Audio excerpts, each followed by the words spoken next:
Dhaqqabumaa tajaajila fooyyessuuf hojii hojjetamaa tureen joottan jaan darbe keessatti piroojektota fayyaa garaagaraa 213 xumursiisuun kan danda'ame yommuu ta'u, du'aatii haadholeef daa'immanii xiqqeessuuf xiyyeeffannoo olaanaan kennamee hojii hojjetamaa jiruun dubartoota miiliyoona 4.2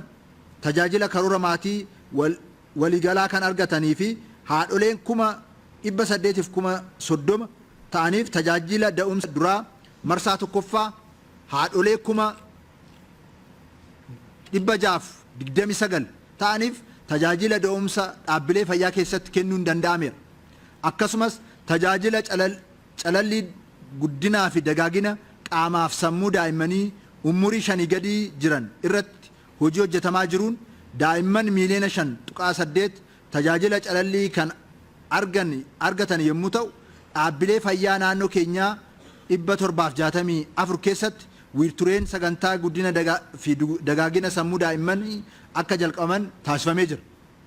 Rakkoo dhiyeessii qorichaa furuuf hojiilee hojjetamaa tureen joottan jaan darban keessa qorichaa fi meeshaalee yaalii deeggarsaa akkasumas bajata idilee dhaabbilee yaalaa adda addaaf dhiyaataniif kan raabsaman yommuu ta'u, manneen qorichaa moodeela hawaasaa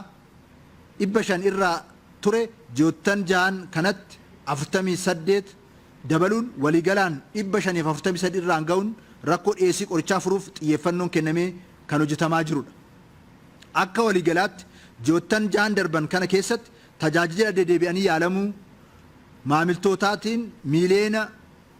46 tajaajila yaala fayyaa adda addaa akka argatan kan taasifame yommuu ta'u, yaalamtoota gara dhaabbilee fayyaa dhufan keessaa 382 ta'aniif tajaajila cibsanii yaaluu